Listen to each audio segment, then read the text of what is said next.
Olá a todos, sejam muito bem-vindos a mais um conteúdo da Semana da Educação do CRTR em São Paulo, promovido pela Coordenação Regional de Educação, a CORED.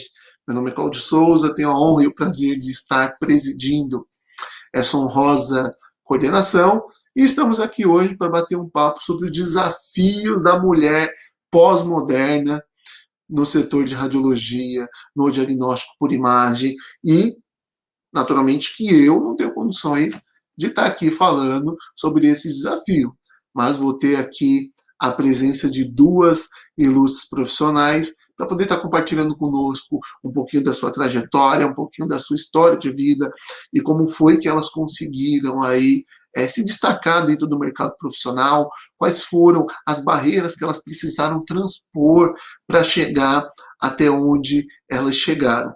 E eu tenho certeza que ao término desse vídeo nós teremos de alguma forma plantado uma sementinha aí, aumentado um pouquinho a bateria de você, mulher principalmente, que está desanimada, que não sabe por onde seguir, que acha que é só você que tem dificuldades para progredir dentro da profissão. Você vai perceber que, de uma certa forma, todos nós, em algum momento da nossa carreira profissional, quando escolhemos uma profissão, passamos por dificuldades, por barreiras que tentam nos desviar, mas quem persiste, no final, sempre consegue alcançar. Para que eu não fique aqui sozinho, vou convidar aqui a nossa ilustríssima professora Aymar e a professora Vera Lúcia para poder fazer parte aqui conosco desse bate-papo da Cored. Antes de mais nada, muito obrigado pela presença de cada um de vocês.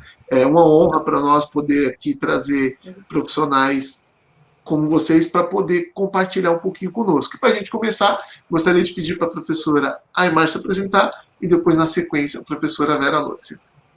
Obrigada. Boa noite, Cláudio. Boa noite, Vera. Boa noite a todos que nos escutam. Bom dia, boa tarde, boa noite, que eu não sei que hora que a pessoa vai assistir esse vídeo, mas sejam todos muito bem-vindos. Então, eu sou a professora Aymar Lopes. Muita gente já me conhece, e aí, para quem não me conhece, eu sou técnica e tecnóloga em radiologia. Eu comecei no tempo em que a gente não era nem técnico em radiologia. Eu comecei no tempo que a gente era operador de raio-x. Eu faço parte da história da radiologia, viu, Cláudio? Com certeza.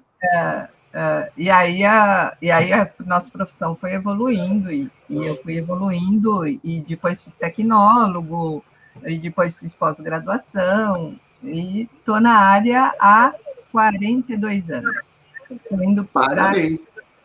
42 anos. Eu ia falar que estou indo para 43, não, estou exagerando. 42 anos que eu estou na profissão. Então, eu sou a técnica das antigas.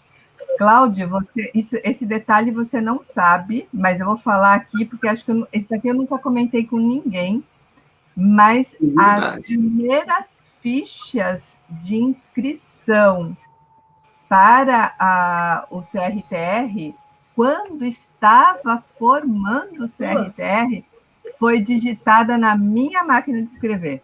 Ô, louco, professora! Qual que é o seu número de registro de técnica? O meu é 2448, porque eu acabei não fazendo... Eu fui fazendo dos outros e eu esqueci de mim mesma, né? Entendi. Nossa! Olha Mas, aí. assim, Tem essa máquina ainda? Tenho. Manda uma foto depois pra gente, porque aí a gente faz uma publicação no site do Conselho, que é isso, a máquina que escreveu os primeiros profissionais de radiologia do Estado. As primeiras fichas foram digitadas na minha... Porque, assim, agora o CRTR tem... Não entendi. Não entendi, datilografada, a gente fala digitada, né? Não. Datilografada. A gente fala digitalizada, mas é datilografada. É porque, assim, hoje o CRTR tem toda uma tecnologia maravilhosa, sede própria, computadores 1000, rede, não sei o quê. Mas, na época, não tinha computador, quer dizer, os computadores eram raros, né? Então, a ficha era no papel mesmo, botava na máquina de escrever e datilografava. Quanta ficha eu datilografei. Então, os primeiros CRTRs, o 01, 02, 03, fui eu que datilografei. Poxa. Da mesma época do Sr. Aristide Negrete? Sim. Da mesma época. O Sr. Aristide também é um patrimônio da radiologia paulista e paulistana. A gente estava junto, né? Aristides Negrete, eu, quem mais? A Isolda, o Zé Vicente. Nossa, eu não fazia parte da diretoria, eu era uma colaboradora, eu auxiliei, né? Que daí teve a primeira eleição, e quem ganhou não foi a turma do Aristides, foi a turma do Sérgio, né? Mas eu estava lá. Me tira uma dúvida. Alguém já escreveu essa história? De como nasceu? Olha aí a oportunidade, professor. Eu acho que ninguém escreveu. Pelo menos que eu saiba, não.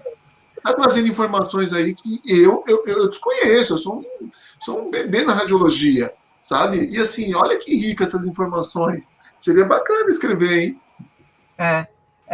Assim, o pessoal, eu não fiz isso, mas o pessoal foi para Brasília na época que foi votada a nossa lei para poder meio que incentivar o pessoal, pressionar o pessoal para assinar, porque a nossa lei ficou engavetada por anos, né? Foi na gestão do Sarney, né, que ela foi assinada, que ela foi. Eu acho que foi. Eu não lembro exatamente, mas acho que foi.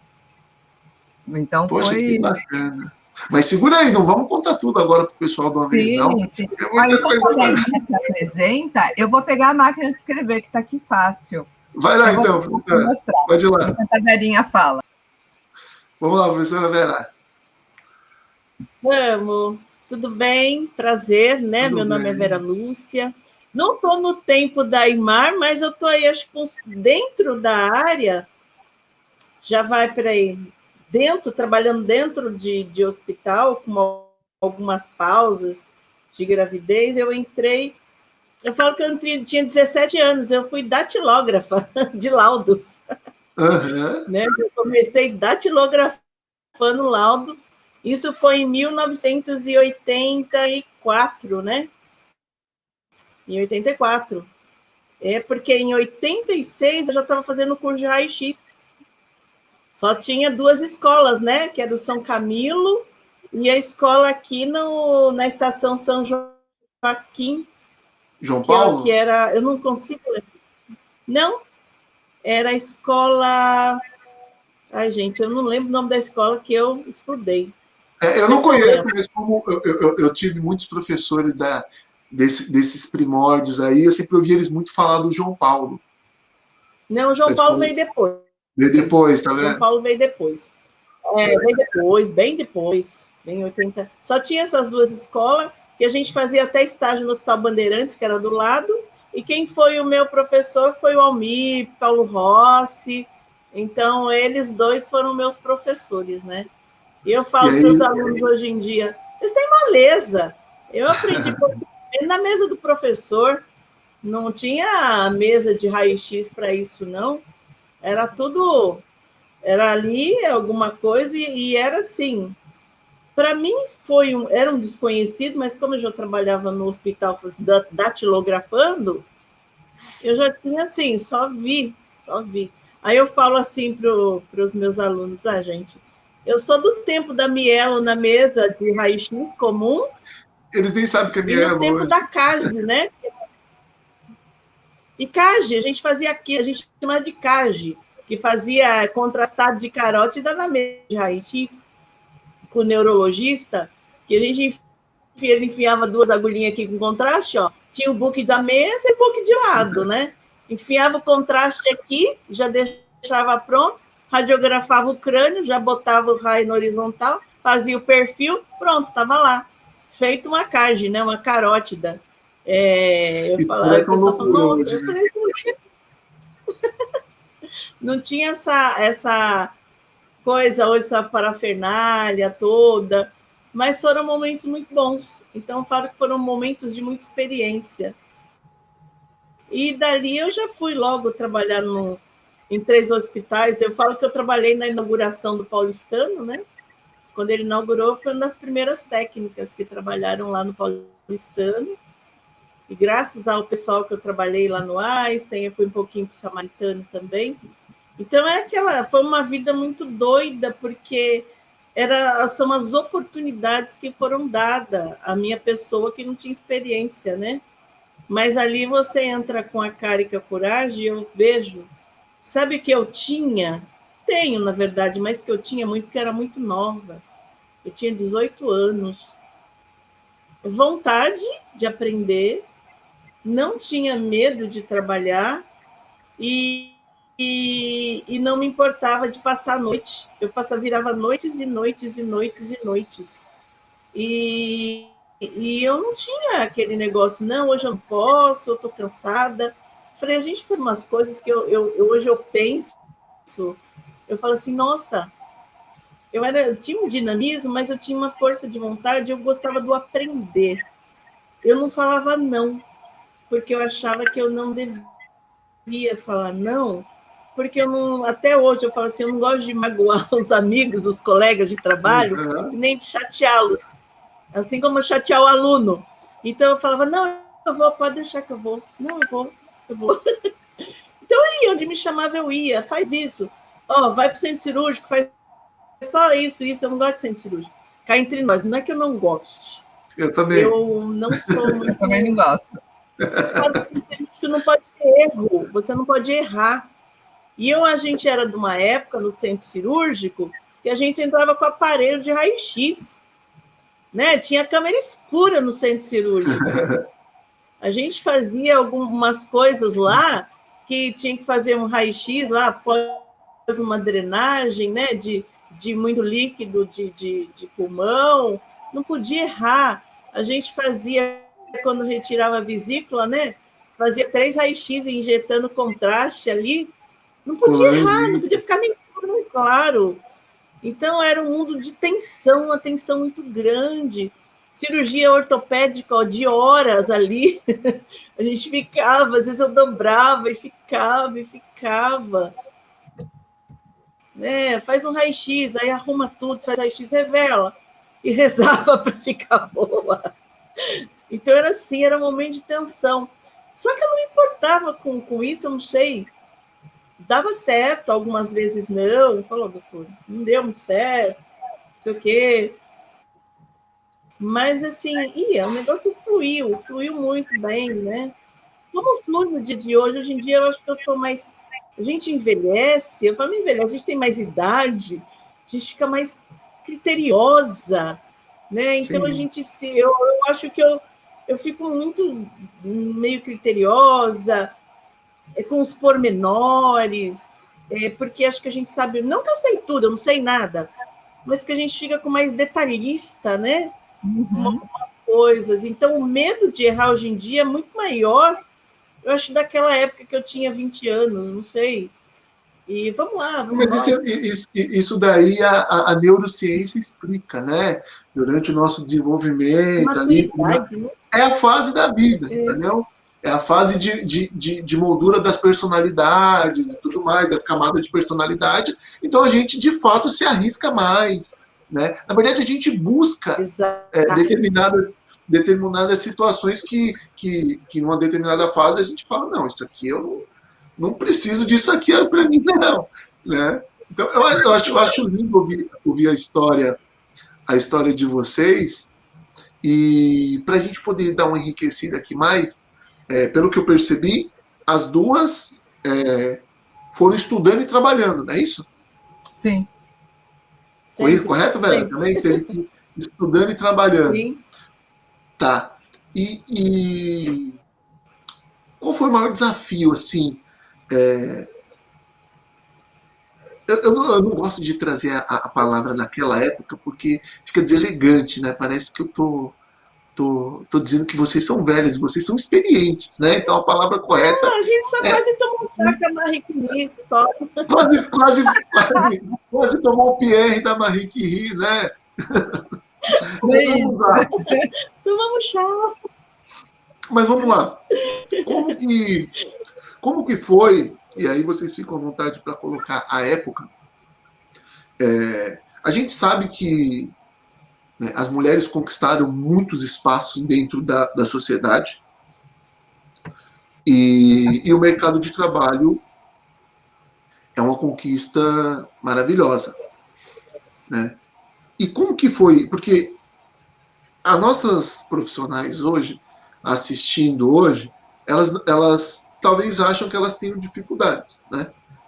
Mas acredito eu, e aí eu vou passar a bola para vocês, como foi a época em que vocês tiveram que trabalhar e estudar, e aí, muito provavelmente, né, todo mundo tem a sua vida particular, vida familiar. Como que foi isso na época e ainda assim conseguir essa ascensão que trouxe vocês até hoje aqui no mercado de trabalho? Pode É, começar à vontade. então, assim, para mim é gozado falar em questão de mulher, porque eu venho de uma família matriarcal, né? Então, na minha família, os homens morrem cedo, porque todos têm infarto na faixa de 50 anos de idade. Os meus irmãos, o irmão mais novo do que eu já é infartado, graças a Deus que agora na minha geração não morre, né? Porque coloca estente. Sim. Mas os meus irmãos são infartados, né? E as mulheres vivem 100 anos na minha família. É meio que assim, os homens morrem com 50 e as mulheres morrem com 100 anos. Estão roubando 50 anos aí no meio do caminho. É, então, assim, na minha família, as mulheres acabam aprendendo a se virar, a ser independente. Então, eu já nasci vendo minha avó independente, minha mãe independente. Então, para mim, foi meio que natural eu buscar o meu lugar. Mas, assim, eu sempre fui meio impetuosa, digamos assim. Eu não admitia que homem... Desculpa, meu gatinho aqui, viu? Imagina. Ele quer colo. Eu não admitia que me botassem limites. E era uma época em que nós mulheres tentavam colocar limites em nós mulheres. Então, eu fui a ovelha negra, né? Na época, porque eu não queria limites. Então, eu lembro que para estudar, eu fui, procurei o curso e eu fiz a minha matrícula sozinha. Então, quem apoiava era a minha mãe, porque o meu pai, ele não, ele tinha um jeito mais machista, né? Quando eu comprei o carro escondida.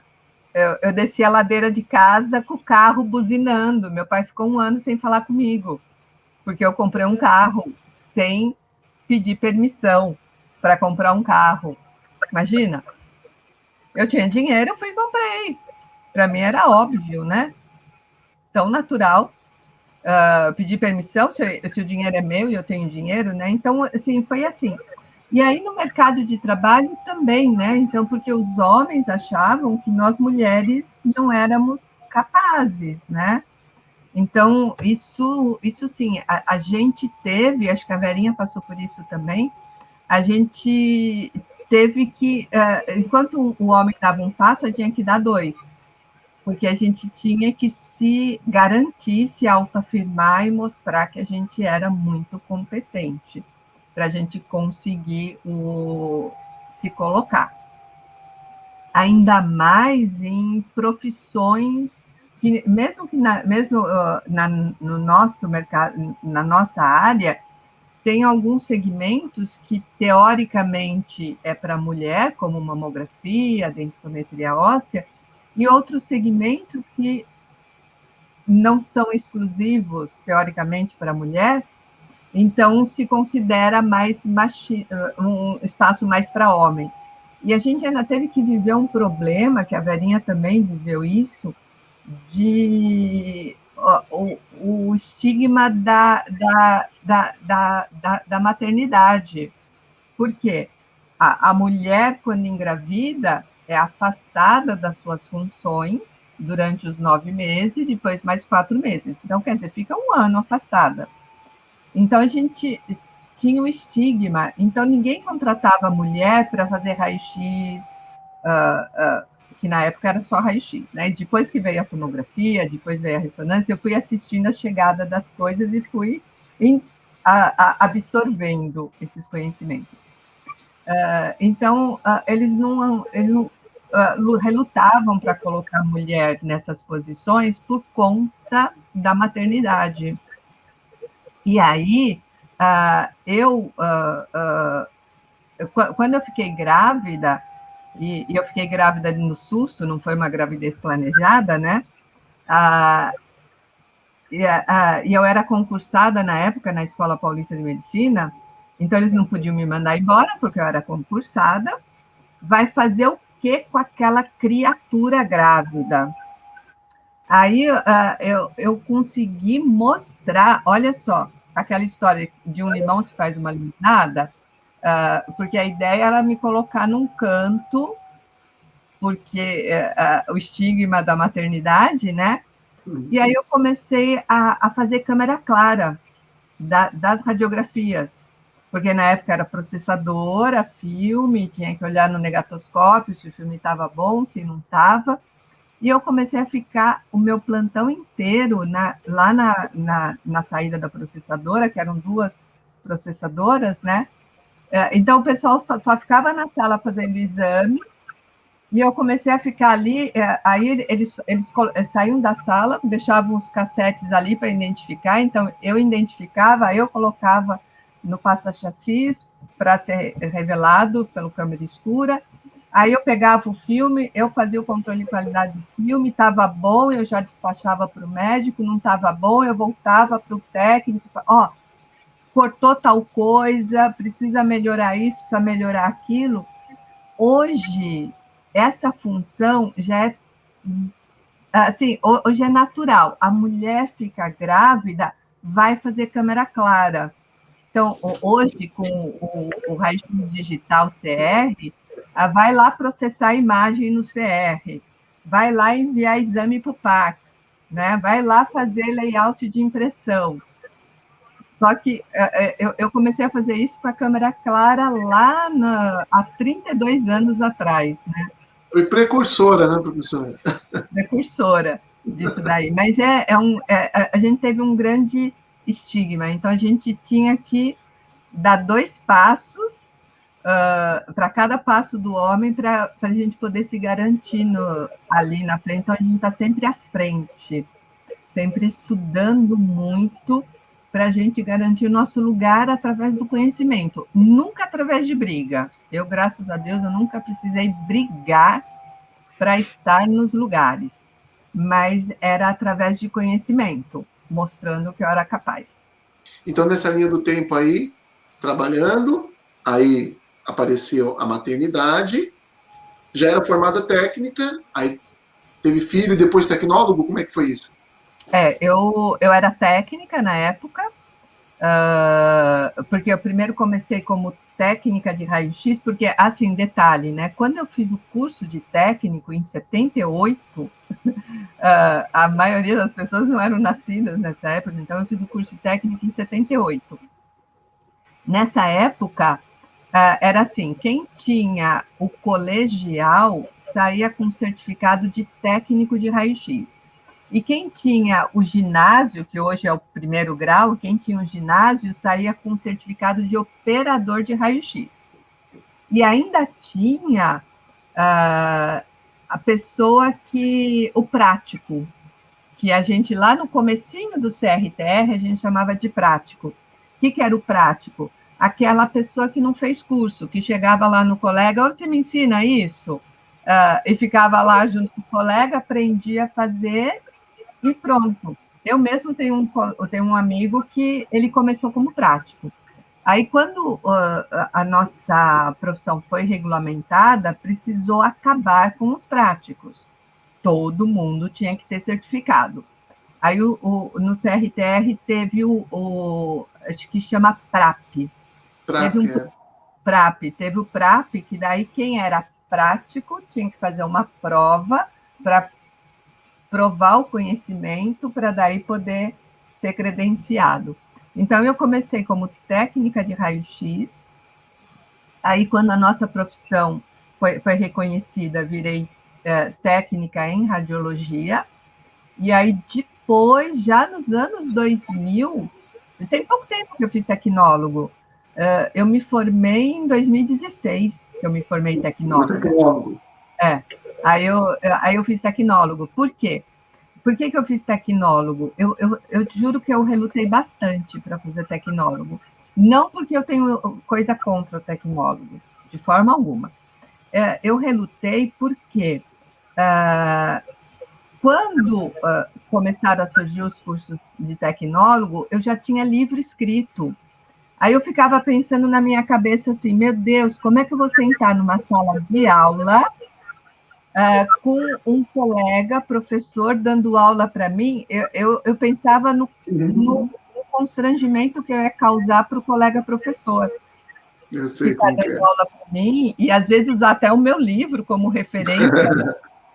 Então, eu relutei muito para fazer o tecnólogo por conta disso. Aí, quando surgiu o tecnólogo EAD, eu falei, agora é hora, porque agora ninguém. Não vou constranger ninguém. Não vou constranger ninguém, porque ninguém vai ver minha carinha. Aí eu fiz em EAD o tecnólogo, e se eu não me engano, eu me formei em 2016. E por que eu fiz o tecnólogo? Porque aí as portas estavam começando a se fechar para mim. Porque eu dou aula desde 1980, alguma coisa, né? Então, dou aula há 30 e tantos anos.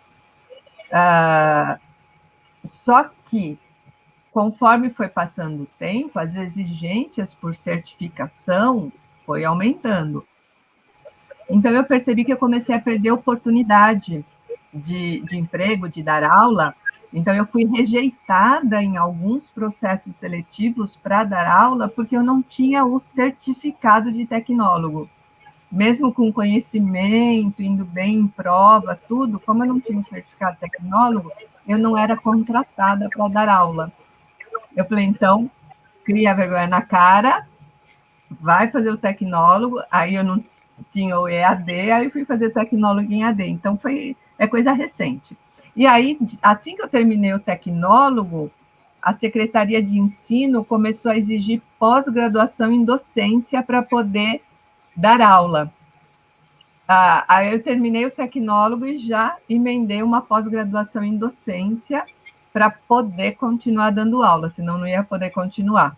Olha que exemplo. Então, fui indo, né? Então, assim, os desafios, né, que nem se falou, né, Cláudio? Eu poderia ter ficado sentada brigando. Por que o povo não me aceita? É isso que vocês querem? Vocês querem papel, certificado? Pode deixar, eu vou entupir vocês de certificado. Tem um caso, falando de certificado, muito engraçado. Hoje a gente dá risada. Eu trabalhei num hospital em Sorocaba, e primeiro comecei como trabalhando um dia, dando consultoria, depois fui como terceirizada, coisa e tal, até que me chamaram para eu ser coordenadora. E aí a gerente do RH veio conversar comigo, tudo, e ela falou assim, eu preciso dos seus certificados. Na época eu não tinha tecnólogo ainda. Eu preciso dos seus certificados. Eu vou trazer os meus certificados, eu vou dar uma selecionada e vou trazer alguns certificados para vocês. Ela falou, não, você não entendeu, eu quero todos os seus certificados. Mas você quer certificados de palestra, sim, eu quero todos os seus certificados. Aí eu senti que ela estava meio que, eu não sei, eu senti alguma coisinha. Eu falei, então eu vou trazer todos os meus certificados. Eu peguei, sabe essas sacolas de supermercado que a gente compra hoje, paga R$5? Uhum. Eu enchi uma sacola de certificados, porque eu ainda tenho medalhas de honra ao mérito, eu tenho a medalha do centenário da radiologia que eu ganhei, está guardadinha aqui também, depois se der tempo eu pego, a medalha do centenário, várias coisinhas, Eu botei tudo na sacola, eu falei, bom, você pediu para eu trazer todos os meus certificados, estão aqui, ó, todos os meus certificados. Ela, e o currículo também, ela falou, eu quero que você liste no seu currículo todos os seus certificados. Você tem certeza? Sim, eu quero todos. Tudo bem, deu 11 páginas no meu currículo. Aí eu apresentei para ela, falei, ó, tá aqui, você pediu, né? Tá aqui os meus certificados e o meu currículo. Ela, nossa, vou ter que filtrar um pouco. Eu falei, então, eu sugeri filtrar, né? É que ela não tinha noção do volume da coisa, Não, né? mas sabe uma coisa que é importante e que você tem subestimado aqui na sua fala? A galera tá ouvindo aí, deu a impressão de que assim, você trabalhou lá atrás, aí foi para maternidade, aí foi para docência, em 2016 resolveu fazer a faculdade, mas você está esquecendo de dizer para a galera que até o início da pandemia você estava fazendo o quê? Eu estava fazendo exame até o início da pandemia. Estava Estava fazendo trabalhando, exame. estava lá na linha de frente, fazendo exame de ressonância. Eu trabalho com ressonância magnética há 30 anos. Eu peguei o Pegou os terceiro. primeiros equipamentos. Eu peguei o terceiro equipamento que foi instalado no Brasil. O primeiro foi no Einstein, o segundo no HC, o terceiro na Escola Paulista de Medicina. Eu peguei o terceiro equipamento de ressonância no Brasil. Na época, que a gente não tinha quem ensinasse para a gente, que nem a Vera falou, as dificuldades da gente aprender ressonância, eu não tive professor de ressonância. Porque os meus primeiros aprendizados de ressonância foi lendo o manual do equipamento em inglês, para poder aprender a botar aquele bicho para funcionar. E aí eu trabalhei até agora, março do ano passado. Eu só parei porque, assim, primeiro o hospital me colocou, me afastou por conta da Covid, mais de 60 anos, coisa e tal, me afastou da Covid, porque eu já sou aposentada, né? Aí me afastaram, aí apareceu férias, férias, apareceu banco de horas que eu nem sabia que eu tinha, foi aparecendo coisa, né?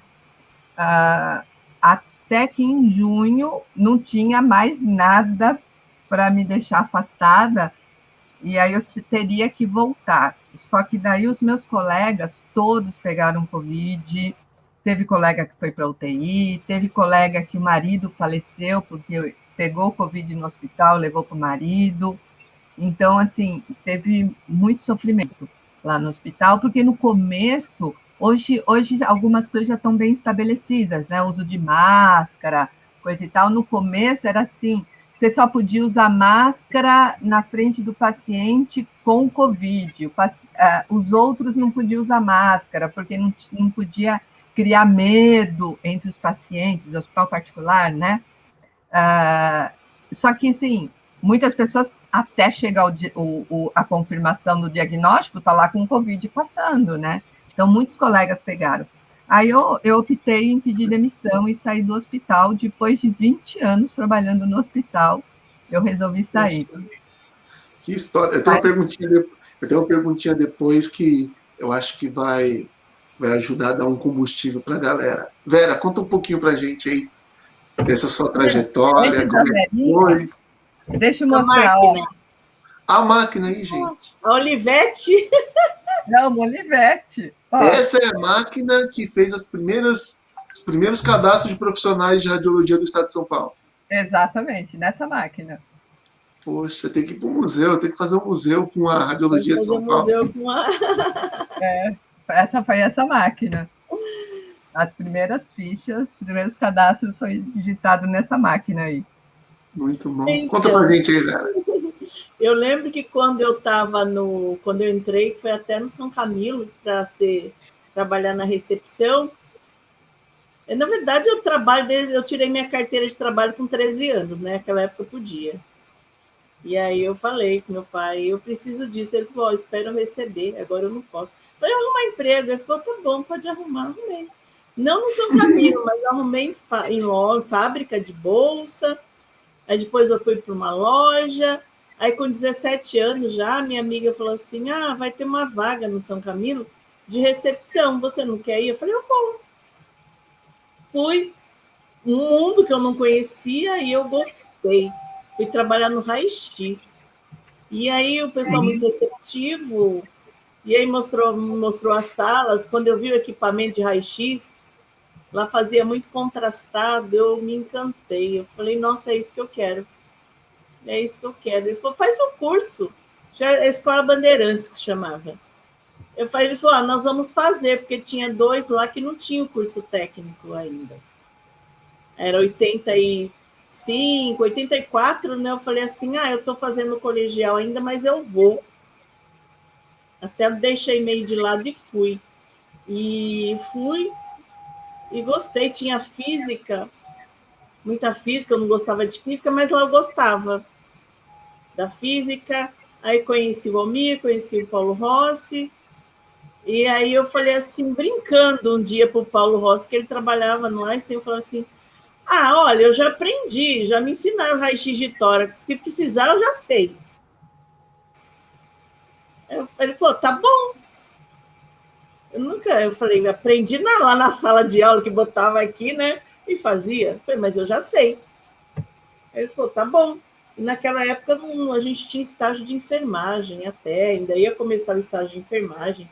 Foi no primeiro, que a gente chama hoje de primeiro semestre, né? Assim que eu entrei. E um dia ele veio, Vera, vai precisar de alguém lá para fazer exame da mama, você não quer ir? Eu falei, opa, eu vou. Só que lá no outro eu já tinha mudado de cargo, eu já estava como encarregada de setor. E eu falei, vou trabalhar à noite e vou. Tiro um mês de férias e vou aprender. Fui. E cheguei lá, sabe para que era? Uma coisa que poucas pessoas trabalharam. Xeromamografia. Só tinha no Rio. Eu só li isso. Eu só li, nunca nem vi. E eu não dei a devida importância. Eu fazia, pronto. E tinha uma no Rio, uma clínica aqui na Paulista, e lá. Aí eu cheguei lá de manhã bem cedinho, mas muito cedo. Esperei lá o chefe, ele falou, nossa, chegou até cedo. Olha, você tem uma semana para aprender a fazer xeromamo. Falei, tá bom. À tarde tinha outra menina que foi também. Ele falou assim, olha, você chegou de manhã cedo, você tem um privilégio, mas vamos ver se você vai se dar bem. Eu falei, tá bom. E aí, uma semana eu aprendi xeromamo. E gostei. E acho que os médicos também gostaram, né? E até outro dia encontrei com a minha primeira médica que eu conheci lá, encontrei por acaso, lá com o nosso amigo lá, Douglas. E pra gente, quando a gente anda bem, a gente encontra as pessoas e ela fala, nossa, bom te ver, vamos manter contato. Eu falei, é muito gostoso isso. E aí eu aprendi, e aí eu fiquei lá fazendo xeromamo. Isso dava trabalho, um trabalho danado, por causa não para fazer, para revelar. Eu falo assim, eu fazia perfil de mama na mesa de raio-x. Eu não fazia no mamógrafo, fazia na mesa de raio-x.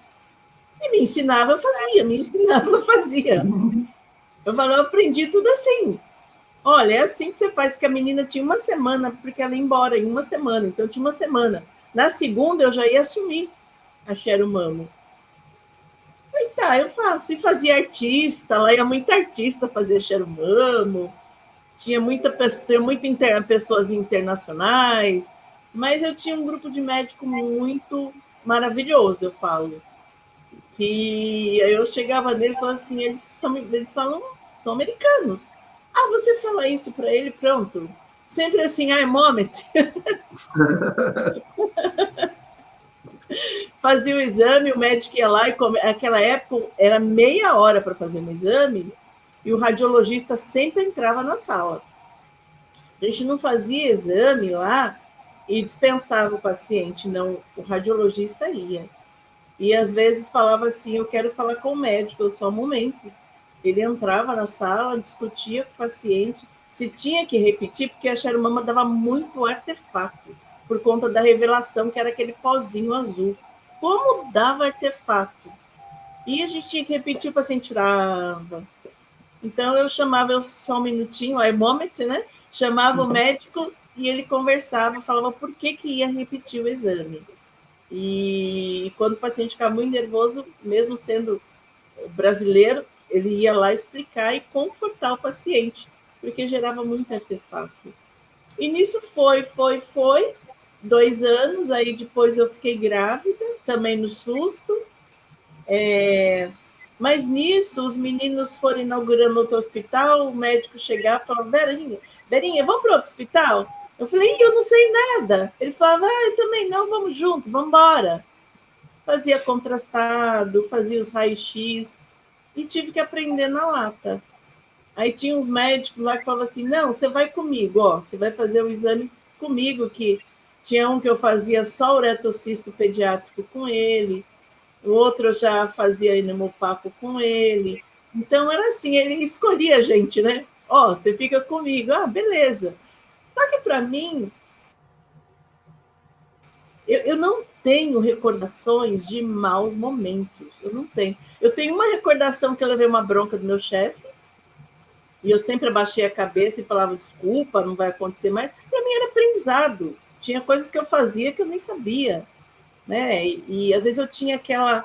Eu lembro que eu tinha coisa que eu não sou mais hoje. Hoje eu sou cautelosa, eu tinha aquela gana para aprender. Deixa que eu faço, deixa que eu vou. E às vezes eu fazia umas coisas meio que saía atropelando, né? Ah, mas eu queria fazer. Não, é assim, é assado. Só que isso fazia... Eu não repetia, porque eu já tinha aprendido. Com erro a gente aprende, né? Sim. Aí então, depois assim, veio a maternidade, depois a faculdade? A faculdade veio em 2007. Quando eu tive a maternidade, eu fui para a recepção, porque eu não sabia que estava grávida. Eu só fui descobrir que estava grávida, estava de 3 meses, já para 4, né? Porque eu comia mostarda com suco de limão, com chá de limão. Eu falei, você está grávida? Eu falei, tá louco? E aí eu fiz o teste, eu estava grávida. Aí eu fiquei na recepção, e aí depois eu voltei e fui para o raio-x, para mamo, que já não tinha mais a xeromamo. Aí fui fazer mamografia, aí saí dos 2 outros serviços, fiquei só em um, e fiquei mais um tempo, mas aí minha filha ficou muito doente, e eu tive que sair do serviço para cuidar dela. E aí eu saí, ela cresceu um pouco, e sabe quando você se vê mãe e não tem ninguém que ajuda? E a minha sogra trabalhava na enfermagem, não tinha como. A minha mãe já tinha tido um AVC, que ela não tinha condições de cuidar de ninguém. Minhas irmãs trabalhavam. Na minha casa, todo mundo foi trabalhar muito cedo. Minhas irmãs muito cedo, 14, 15 anos, eram 2 irmãs, todo mundo trabalhando cedo. E aí eu fiquei um tempo afastada da radiologia. Fiz outras coisas, mas nunca abandonei de fato. Sempre aquele negócio, eu vou voltar. Na oportunidade, aí quando minha filha tinha 10 anos, eu voltei.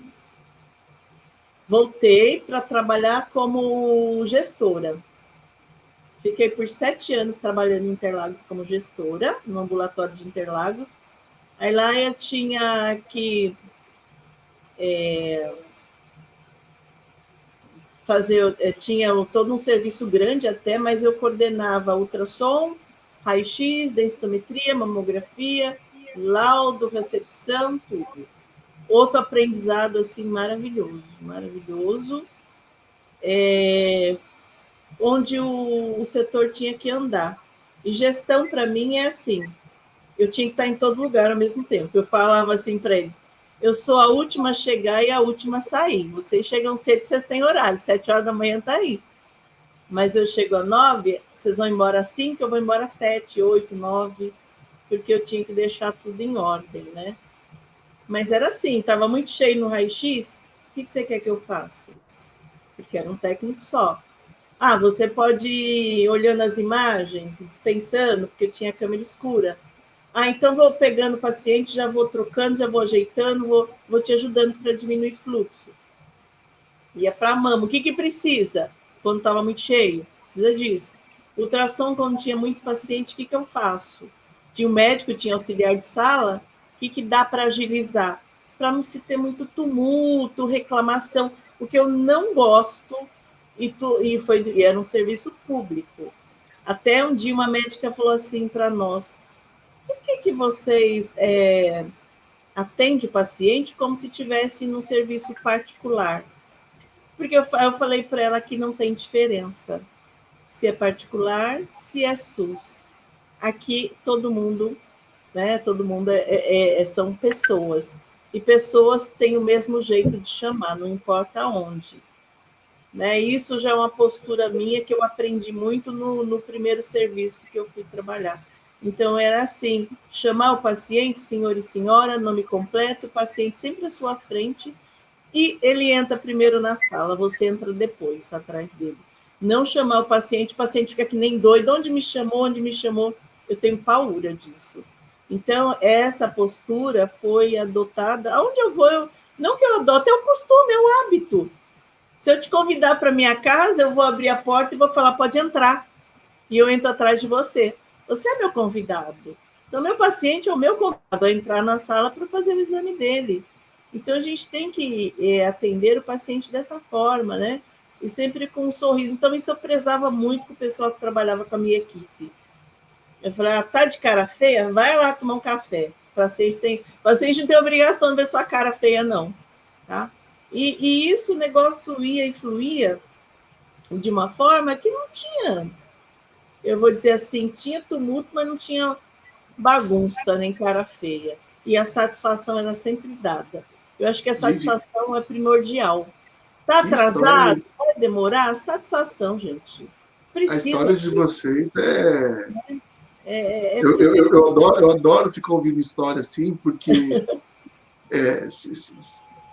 você para pensar, porque muitas vezes a gente vive dentro do nosso mundinho e acha que só a gente, né, que passou por dificuldades para estudar, para trabalhar, para subir degraus dentro da profissão. É quando você. É porque o mundo como um todo, a gente gosta muito de falar, né? Então, ouvir é uma arte, né? Você aprender a ouvir.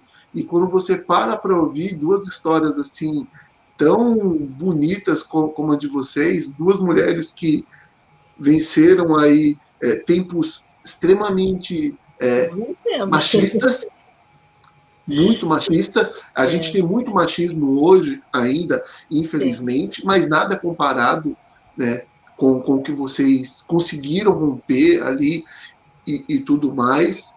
E com isso eu chego em duas perguntinhas para vocês duas.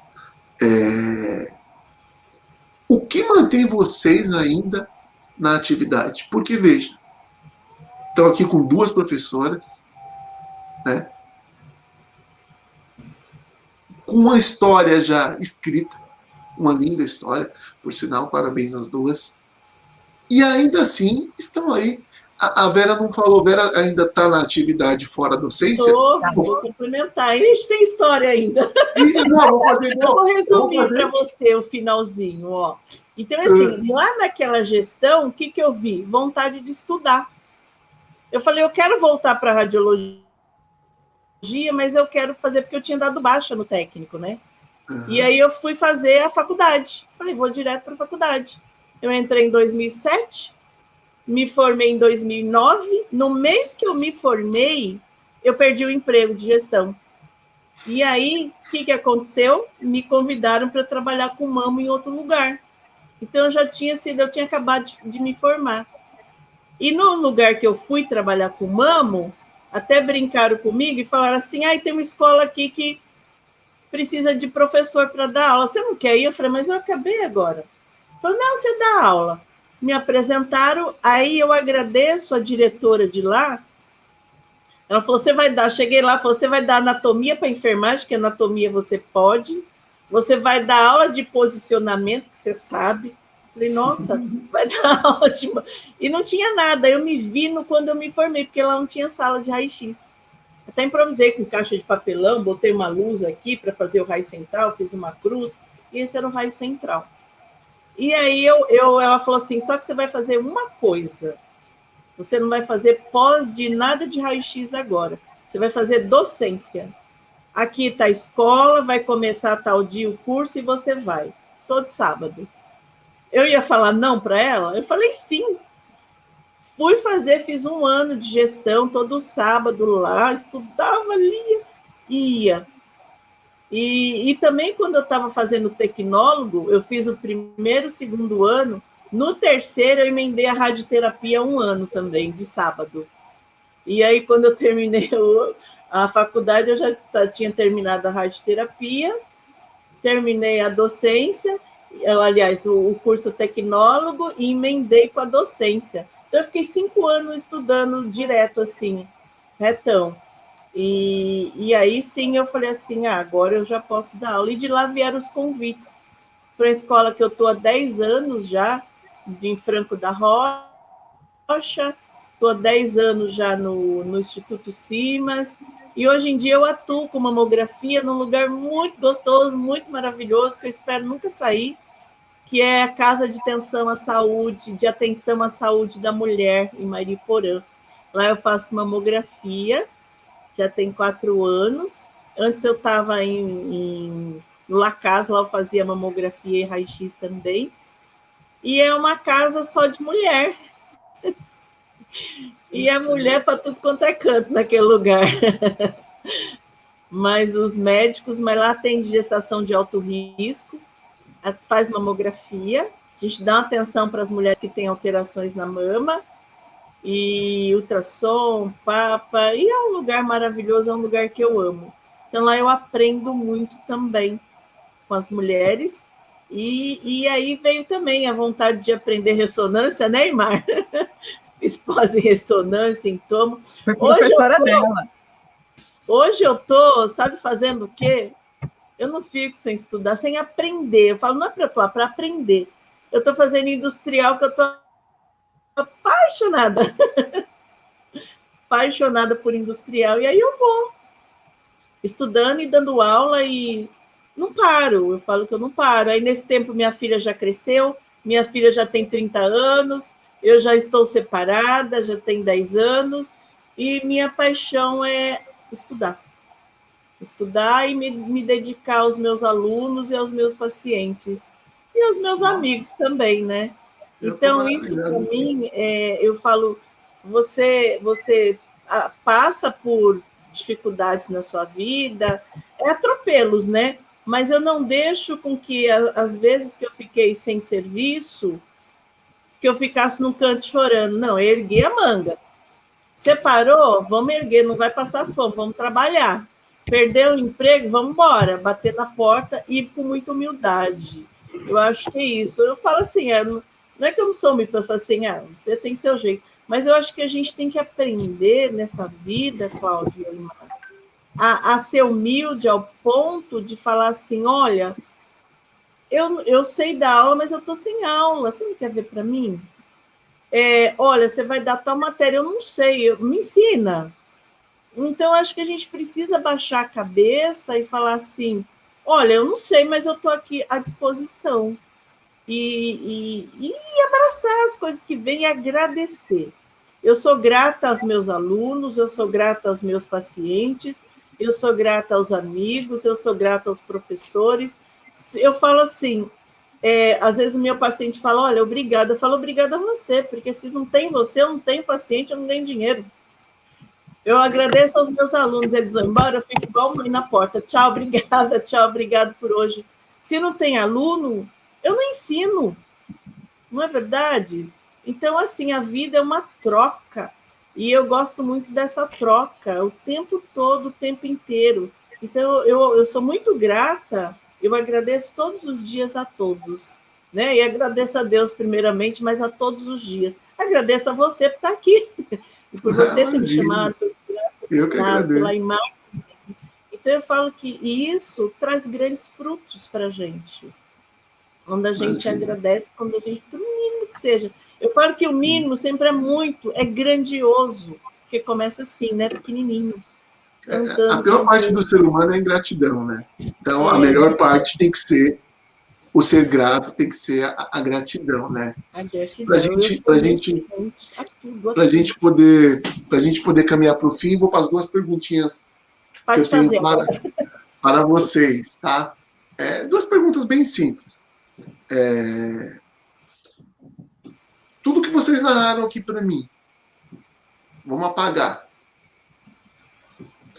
E vocês teriam que começar tudo hoje, 2021. Na visão de vocês, seria mais fácil ou mais difícil percorrer todo esse caminho de novo, na atualidade? Olha, eu acho que hoje, lógico que a gente trabalha com a tecnologia que exige talvez mais conhecimento, e eu nem sei, viu? Eu acho que hoje está muito mais fácil trabalhar do que era antigamente, né? Mas o que eu vejo hoje, nós temos bons professores, nós temos colegas que estão dispostos a passar o que aprenderam. Então, hoje, um aluno consegue aprender sentado numa sala de aula. Só que, no meu tempo, eu fui precursora de várias coisas, né? Não só da ressonância magnética, não só da câmara clara, mas, assim, a ultrassom, eu trabalhei como auxiliar de sala de ultrassom, mas como técnica de imagem no ultrassom. Então, eu fazia exame de ultrassom, o médico dava o laudo, mas eu fazia. Numa época que técnico não fazia. Ainda hoje, quando eu falo que eu trabalhei com ultrassom, todo mundo fazia... Eu pego o transdutor e eu faço exame, eu faço, né? Porque, assim, só que sentei numa sala de aula, não. Eu tive que aprender pondo a mão na massa e fazendo. Mamografia, eu não aprendi, eu não trabalhei com Xero, que nem a Verinha, né? Mas na Escola Paulista, isso lá em 1980, alguma coisa, quem fazia mamografia era médico. Era uma habilidade de médico fazer mamografia. Olha que coisa louca, né? E aí, olha que história doida. O Dr. Lederman, na época era o chefe lá da radiologia da Escola Paulista, e ele dá aula em faculdades nos Estados Unidos, então ele vai e vem dos Estados Unidos, e ele viu nos Estados Unidos que quem fazia mamografia era técnica, que lá é tecnóloga, né, em nível superior, era técnica. Aí ele voltou para o Brasil com a ideia de colocar técnicas fazendo mamografia. Não tinha. Aí eu lembro até hoje, eu recebi uma cartinha dele, entregue pelo Almir, que na época o Almir era o meu chefe. Na cartinha dizia assim: levando em conta os seus conhecimentos técnicos, a partir de hoje você fica responsável em fazer os exames de mamografia. Eu olhei para aquilo, eu engoli em seco. Aí eu lembro que eu falei para o Almir, eu falei, Almir, aqui está dizendo, levando em conta meus conhecimentos, mas eu não sei nada. Eu sabia onde era a porta da sala. Eu não sabia nem se o paciente deitava, se ficava de pé, se virava de ponta cabeça. Eu não sabia nada de mamografia, porque os médicos entravam, faziam os exames e iam embora. A gente não tinha contato. Eu falei, aqui está dizendo que os meus conhecimentos técnicos, mas eu não sei nada de mamografia. Aí ele falou, não, o Dr. Lederman voltou dos Estados Unidos, viu que lá nos Estados Unidos quem faz é técnica, ele pediu o nome de uma técnica, deu o seu nome para fazer mamografia. Eu falei, Almir, mas eu não sei fazer mamografia. Aí, na calma, que quem conhece o Almir vai entender, que o Almir não altera o tom de voz dele nunca, ele falou assim, então, Aymar, eu falei para o doutor Henrique que você sabe fazer mamografia, então você sabe fazer mamografia. Eu fiz assim, e no dia seguinte eu tinha que fazer mamografia. Aí eu não contente, eu peguei aquela cartinha e fui bater na porta do doutor Henrique, porque assim, eu sou peituda também, né? Eu vou lá e encaro. As pessoas morrem de medo de falar com ele até hoje. Aí eu fui lá, ser honesta com ele. Eu falei, doutor, o senhor me mandou essa carta aqui, mas eu não sei fazer mamografia. Ele falou assim, fiquei muito feliz de você ter vindo falar. Eu ia ficar muito chateado se você não viesse, porque eu sei que você não sabe. Ninguém sabe aqui no Brasil.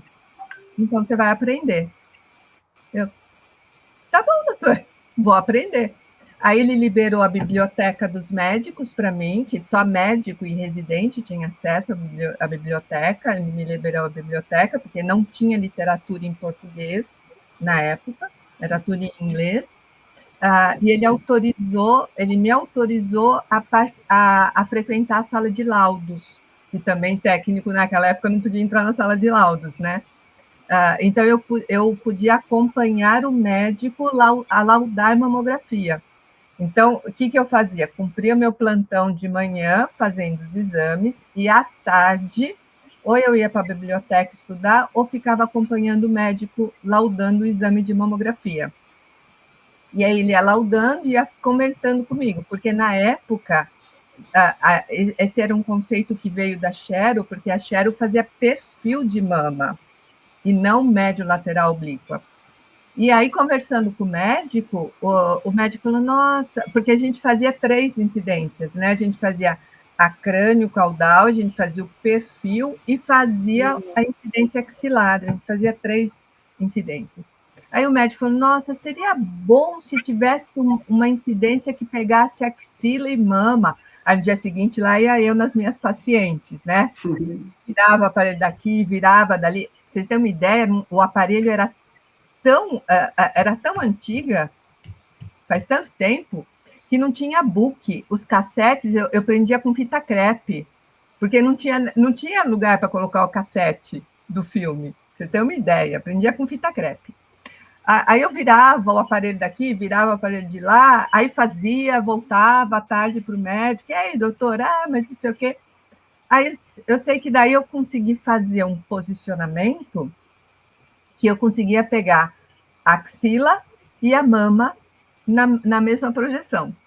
Aí o doutor Henrique, nas idas dele para os Estados Unidos, chegou um dia lá nos Estados Unidos, o médico amigo dele falou assim, vem cá, Lederman, vem cá que eu vou te mostrar um novo posicionamento que agora pega axila e mama na mesma incidência. Ele falou que ele fez assim, né? Olhou. Como assim? Ele falou, pensou com ele, como assim? Daí eu já vi, né? Aí mostraram para ele, olha, essa incidência é nova, porque a gente, em vez de fazer perfil, a gente faz oblíqua, angulando o raio, não sei o quê, papapá. Ele virou assim e falou assim, isso a imagem já faz há muito tempo. Aí depois, quando ele voltou para o Brasil, ele me deu uma baita de uma bronca. Ele falou, se você tivesse descrito essa incidência, hoje se chamaria incidência de Aimar. Verdade. E para mim, tudo para mim não era assim, eu nunca tive presunção de dizer, olha o que eu estou fazendo. Não, para mim era o meu dia a dia, fazia parte do meu dia a dia, eu estava fazendo o meu melhor. E se o meu melhor era desenvolver um novo posicionamento, vamos desenvolver um novo posicionamento. Não precisa levar o meu nome, é importante que todo mundo vai se beneficiar desse novo posicionamento, né? E aí foi, então, né? Então hoje está muito mais fácil, né? Eu acho que hoje está muito mais fácil. Hoje a gente tem simuladores em sala de aula, que você põe aluno, treina aluno com aluno. Quando eu fui, era assim, eu tinha que aprender com as minhas deduções que eu fazia. Olha, para você ter uma ideia, eu tenho aqui do meu lado. Isso daqui foi minha Bíblia da mamografia, ó. Foi minha Bíblia. E eu uso até hoje. Esse livro aqui é de 1980 e pouco. Poxa. Esse aqui é de 96. Eu ganhei em 96. Mas não tinha nada. Não tinha. Tanto que, assim, eu comecei a escrever livro exatamente por causa disso. Eu não queria que os outros passassem as dificuldades que eu passei para aprender. de ter que ler em inglês, de ter que ficar buscando as informações, então eu falei, eu vou escrever. Então, o que está aqui, e esse é o meu projeto de vida daqui para frente, né? Daqui para frente eu quero, na medida do possível, tirar o que está aqui, pôr em livro, em vídeos, eu falo que eu não quero partir levando coisa embora, não. Eu quero deixar. Deixar. O Cortella fala que Eu ia citar ele mesmo. Ele tem uma frase que ele fala: quando eu partir, eu quero ficar. E de que jeito que a gente fica quando a gente parte? É nisso, né? No que a gente semeia, no que a gente planta. Então, eu quero quando eu partir, eu quero deixar um monte de coisa. O que eu conquistei, o que eu adquiri através de estudo, observação, experiências, eu quero deixar para as pessoas. O que fica é a nossa obra, né? Exatamente. Inclusive tem uma citação do livro dele, do livro Qual é a Sua Obra, né? Se você não existisse, que falta você faria, né? Exatamente. O que fica dessa frase. O que fica aqui é a nossa obra. E você, Verinha, acha que hoje a mulherada da pós-modernidade está no mercado mais difícil? Está no mercado mais fácil? O que você acha? Então, eu vejo de duas formas, né? Duas formas. No mercado competitivo que a gente está hoje, veja bem, quando eu e a Neymar nos formamos, tinha serviço para todo mundo. Hoje em dia a gente tem muita gente, não é que tem pouco serviço, tem muita gente. A competitividade, isso em qualquer área, seja de direito, não é exclusividade nossa, né? No modo geral, né? Tem muita gente, mas tem muita gente no planeta.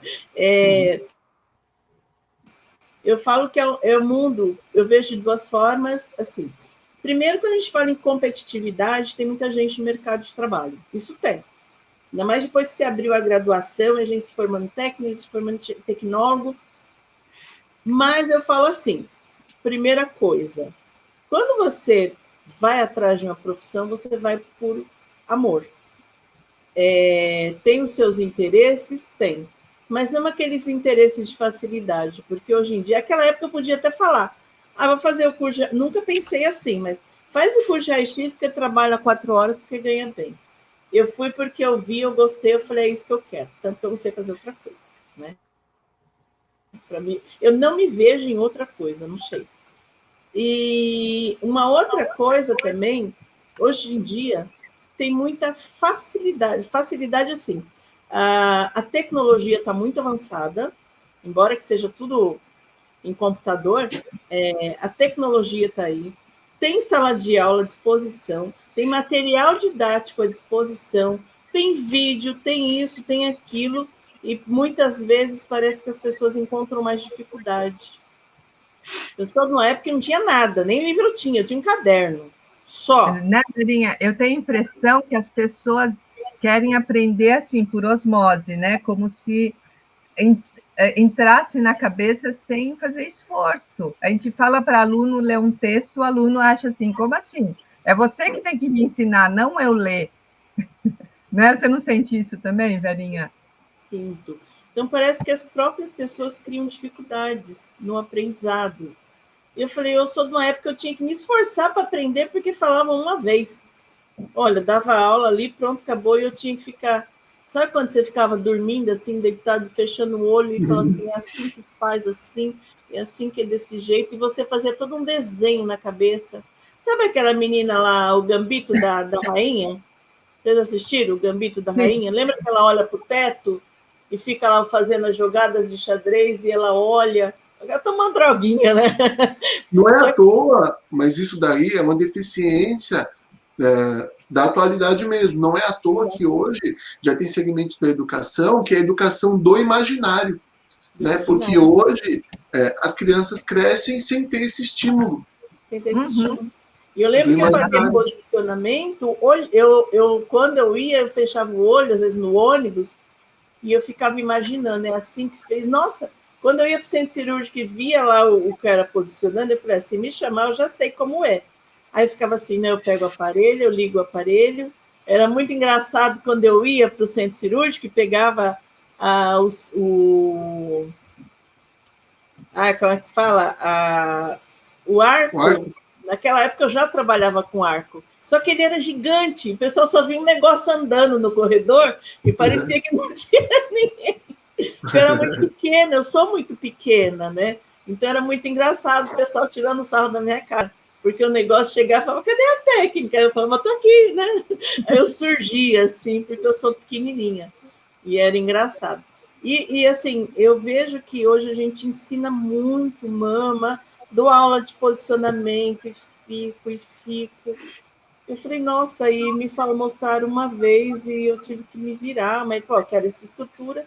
Então, eu não sei, hoje em dia as facilidades são muitas, mas eu não sei por que tanta dificuldade, não sei se é jeito, ou não sei. Então, assim, o mundo, parece que, às vezes eu falo, quanto mais a gente disponibiliza as coisas, mais dificuldade a gente tem, ou vice-versa. Você sabe, Verinha, eu acho que a gente está vivendo um momento, eu chamo de fast learning, que é assim, o aprendizado rápido. As pessoas querem tudo muito rápido, elas querem aprender de uma forma rápida, como se fosse possível aprender dessa forma, né? Então, é o fast learning, que é tudo muito ou tem a ver também, Aimar, com as dificuldades. A gente, na minha época, que a gente tem essas mudanças, a gente amadurecia muito cedo. Com 13, 14 anos, a gente já estava maduro para trabalhar, para ser responsável, para fazer as coisas. Hoje em dia se mudou muita coisa, então você tem que ser maior de idade, ter 18 anos para poder tocar a sua vida. Então é porque a maturidade está vindo mais tarde também, eu acho. Então tem essas diferenças, né? E a minha maturidade veio muito cedo.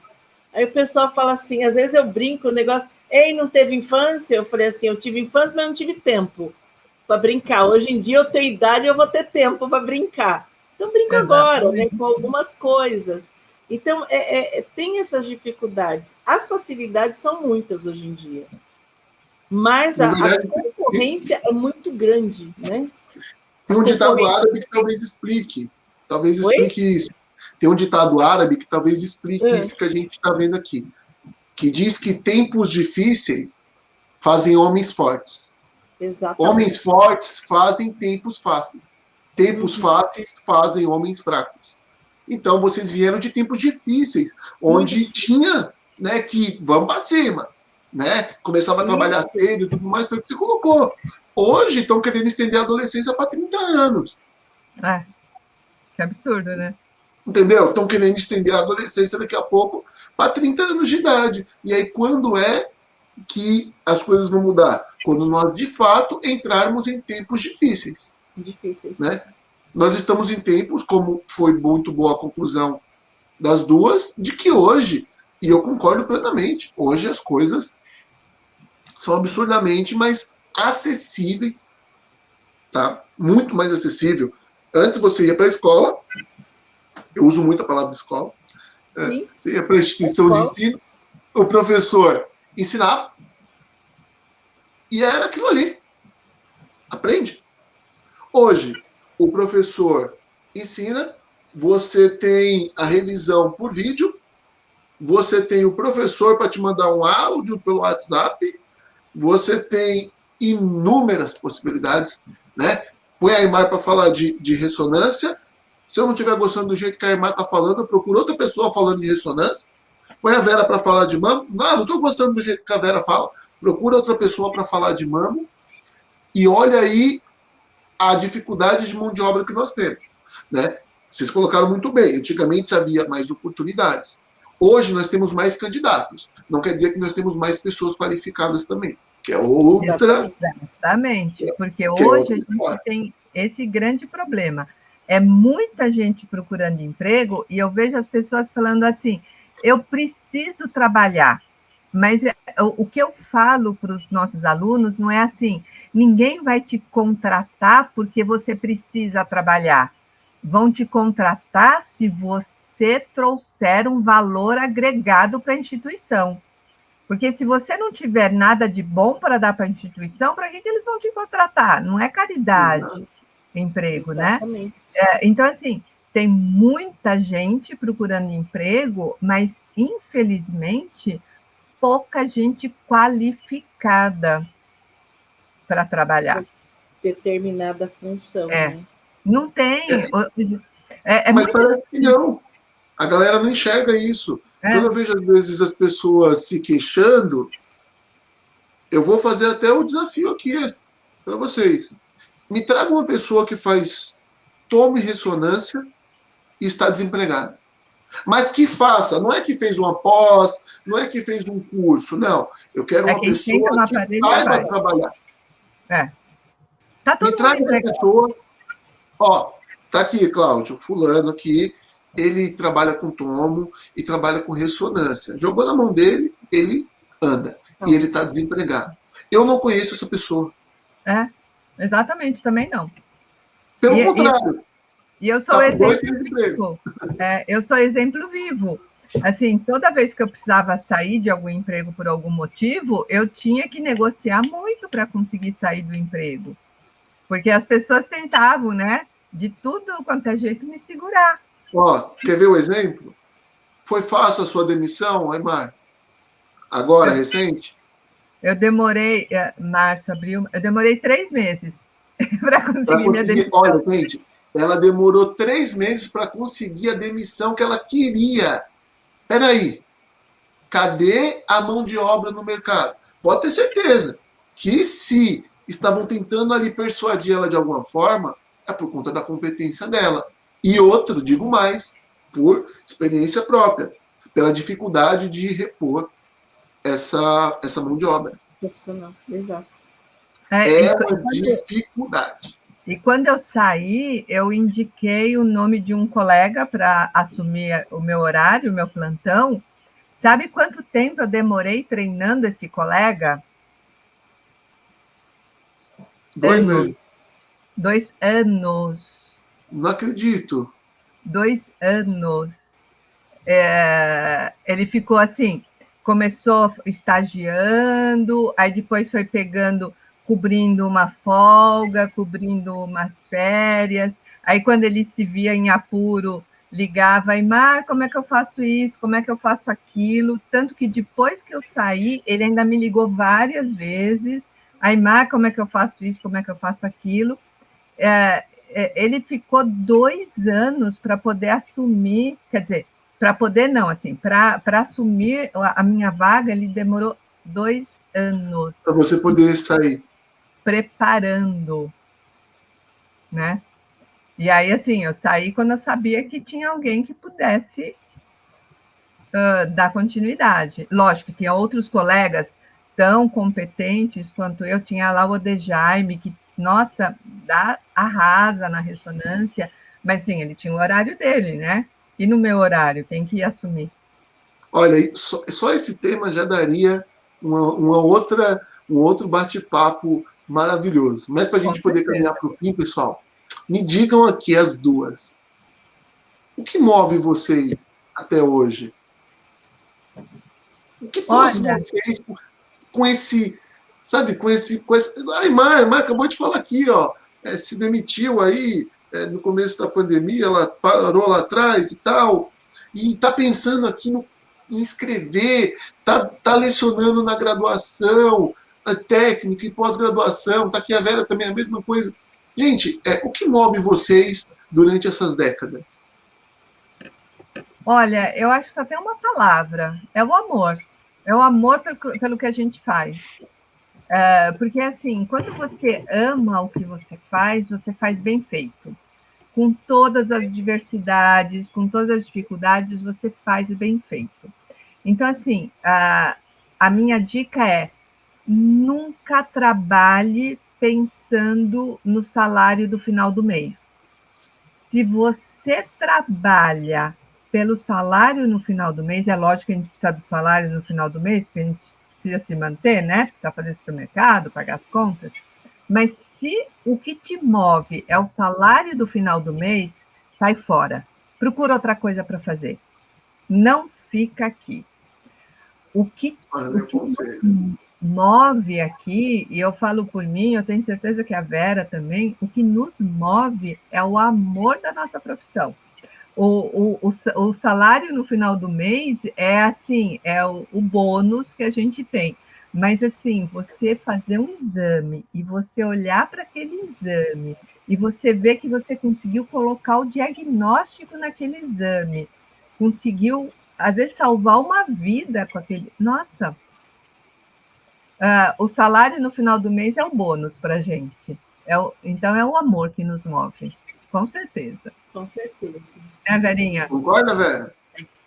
Eu concordo. É o amor, é a paixão. Eu falo assim, é a entrega, né? Que nem assim, tem gente que fala assim, pô, mas você passa o fim de semana estudando, montando coisa? Eu falei, mas não me vejo fazendo corrigindo prova. Corrigindo prova, montando. Estou aqui, cheio de livro aqui, porque eu estou pesquisando. Porque eu acho que a gente tem que... Eu falo muito de densitometria óssea, né? No mundo da densitometria óssea. E eu falo, gente, não é só coluna e fêmur, não, é muito mais. Aí, quando eu começo a falar, o pessoal fala, nossa, eu falo assim, não, porque, na verdade, eu sempre falo para os meus alunos, não deixe que nenhum equipamento, que nenhum posicionamento domine você. Você que tem que dominar ele. A partir do momento que você domina, você perde o medo, você consegue avançar. Então, a gente luta, a gente estuda para isso. E para isso tem que ter o quê? Tem que ter paixão, tem que ter dedicação, tem que ter o gostar. Então, tudo que eu faço é com amor, com dedicação. A Aymar sabe disso. A gente às vezes conversa, abre um bate-papo assim para falar de exame, para falar de aula, para falar de... Olha, como é que eu vou montar isso? Como é que eu vou fazer aquilo? Então, é aquela entrega sempre. E, às vezes, falta isso Isso em qualquer profissão, falta muito. Então, fala, poxa vida, não deu certo. Mas por que não deu certo? Mas sempre olha o porquê que não deu certo, por causa daquele cara, por causa daquela empresa, por causa daquela menina assim. E olhe você também. Por que não deu certo? Será que você não tem uma parcela de culpa nisso? Eu acho que às vezes a gente tem. Então a gente tem que se olhar e falar. Eu vou dizer uma coisa para você, Cláudio. Eu nunca na minha vida, nunca, depois dos 13, 14 anos que eu fui procurar emprego, eu nunca procurei emprego na minha vida. Eu também não. Eu espero continuar assim, porque agora eu estou velha. Eu, graças a Deus... Não, velha não. Estou com bastante idade já. Experiente. Então, eu também posso dizer isso. Eu sou uma pessoa que medrosa, eu tenho medo assim do amanhã, não é medo, receio do futuro, se vai faltar alguma coisa do pão de cada dia, se vai, sabe? A gente fica com receio. Todo mundo tem família, tem receio, né? Sim. E cada vez mais e mais do mundo, o mundo que a gente vive. Mas eu procuro, sei lá, me dedicar ao máximo, não ficar, olha, eu dou aula. Não, pelo contrário, eu nem falo que eu dou aula, eu chego nos cantos quieta, trabalho, isso é um trabalho. Eu acho que a tua experiência, o teu convívio, a tua vida, o teu jeito, pode te levar a muita coisa, né? Então, eu falo assim, é aquele negócio que eu falo e repito de novo, agradeço por cada um de vocês, porque tem nessa ponta com o Cláudio aqui, como eu tive com a Aymar me apresentou o Cirac, e aí a gente foi, o negócio vai crescendo. Eu falo que as coisas boas vêm, porque tem uma coisa que eu acredito muito, o jeito que a gente atrai coisas boas, né? A gente traz coisas boas, positividade. Então, eu não vou ligar para você, Cláudia, e vou falar assim, poxa vida, tá difícil, tá não sei o quê. Não, vou ligar, vou falar, e aí, como é que estão as coisas? E a aula, e o conselho, e não sei o quê, e vamos para frente, né? Vamos tocar a vida. Então, isso também atrai coisas boas, né? E está sempre na hora certa, no lugar certo, eu acho, né? Com essas... e, sei lá, é isso. Eu acho que humildade também é tudo, né? E deixar aí um legado para o pessoal, que a gente também tem livros de densitometria, não sei se você conhece, eu e a Aymar. Você conhece o nosso livro de densitometria? Então, como densitometria nunca foi uma área que eu tive proximidade, eu nunca li nada A gente de se densitometria. aproxima. Então, por isso que eu não conheço. Existe um livro, viu? Um guia prático de densitometria óssea também. Olha só. O pessoal que não conhece. Peraí, vamos pegar também, peraí. Mostra aí, mostra aí. Densitometria óssea eu não tenho nenhum exemplar aqui, mas eu tenho de mama, ó. Olha isso. Gente, vocês estão deixando um legado já. Entendeu? Isso é muito importante. Não, e assim, aí se eu começar... Ó, esse daqui também, quer ver? Cadê? Esse daí eu conheço. Esse você conhece, que você... Olha mais tempo. Tem a Aymar aí também, ó. Tá vendo, ó? Esse daqui eu escrevi também. Eu escrevi o capítulo de mama e de ressonância magnética. Essa coleção eu conheço. Dessa coleção. Essa eu conheço. Como não tinha nada de densitometria, a gente resolveu fazer com mais 2 amigos nossos. E o negócio tá aí. Já tem 2 anos esse livro, 3, né? Mas é um guia simples. E vamos levar alguma coisa de DO. Até pretendo escrever mais coisas aí de mama, de DO, e o tempo não deixa. Mas futuramente, quem sabe o tempo deixa, né, Aymar? Olha, eu tenho mais 3 livros no forno. Eu tenho um livro só de ressonância magnética, escrito junto com mais 2 colegas. Tenho um de tomografia e um de medicina nuclear, que está para sair. Olha que história linda de vocês duas. Onde a professora Aymar, né? Eu comecei a ter um contato agora por conta da FEX. A professora Vera, eu nunca tive oportunidade. Onde você estava escondida? Tá por aí. Mas ela eu sou tímida, eu sou tímida, então, assim, eu quero a minha vida, a minha batalha é assim, que os meus pacientes sejam bem entendidos, com boa fala e tenham bons exames, e que meus alunos tenham um bom aprendizado. E eu me dedico ao máximo. Tá bom, eu vou assim. Então, eu fico escondidinha mesmo, mas já estou aí, eu já dou aula já há 10 anos, já. E graças a Deus só cada vez melhorando, eu falo aprendendo, né? Que eu falo, meus alunos falam assim para mim: você não me deu 10? Eu falei: desde quando você é 10? Nem eu sou 8,5, porque a vida é um aprendizado, não vai tirar 10 coisa nenhuma, vai tirar 8 para estudar mais. Eu falo: eu tiro 8, gente, 8, 8,5 tá bom, 10 eu nunca vou ser. Eu tive uma ideia meio louca aqui agora. E vou fazer o convite. Vocês poderiam fazer obviamente que a gente não vai conseguir fazer. Até conseguiria, mas eu acho que fica até um pouco fora do contexto. Mas juntar as duas e a gente fazer um curso de mamo e DO. Um curso não sei, talvez.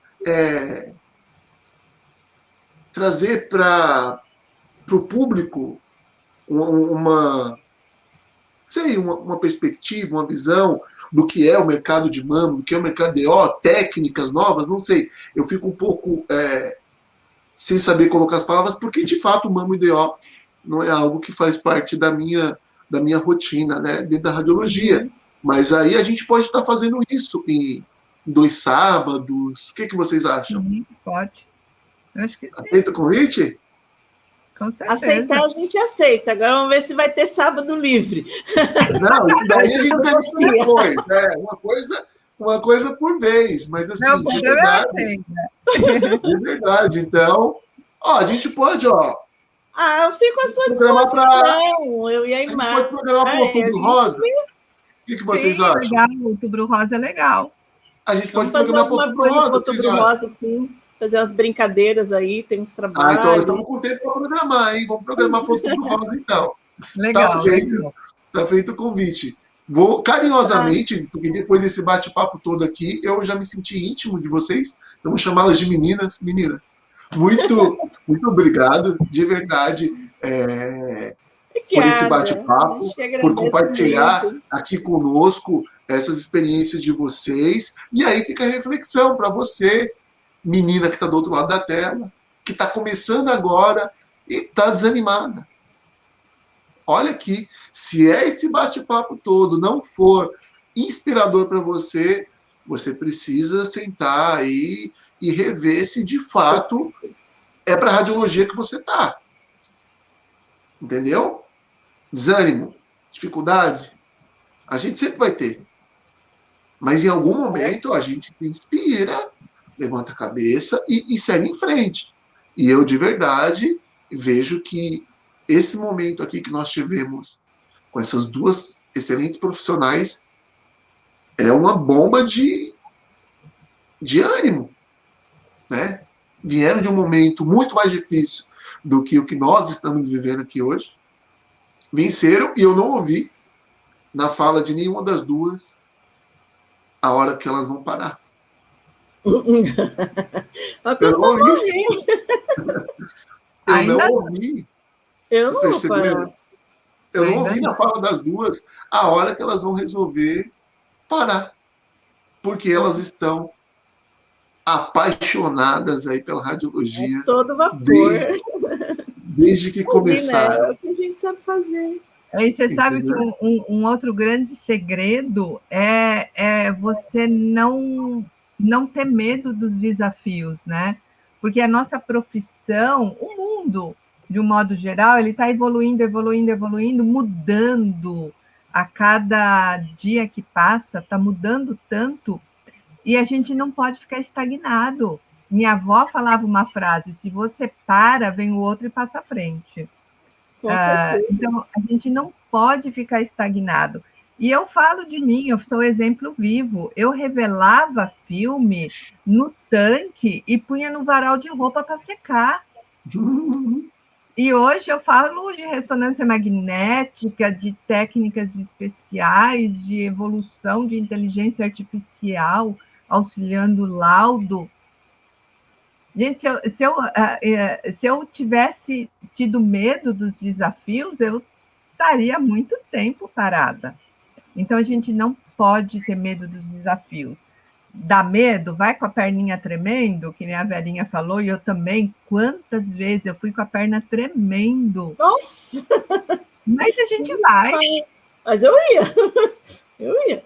Faz a cara de inteligente, a perninha tremendo, ninguém vê embaixo da calça e vamos em frente. Deu medo, vai com medo mesmo. Vai com medo mesmo. E não pode parar, porque o mundo está evoluindo muito rápido.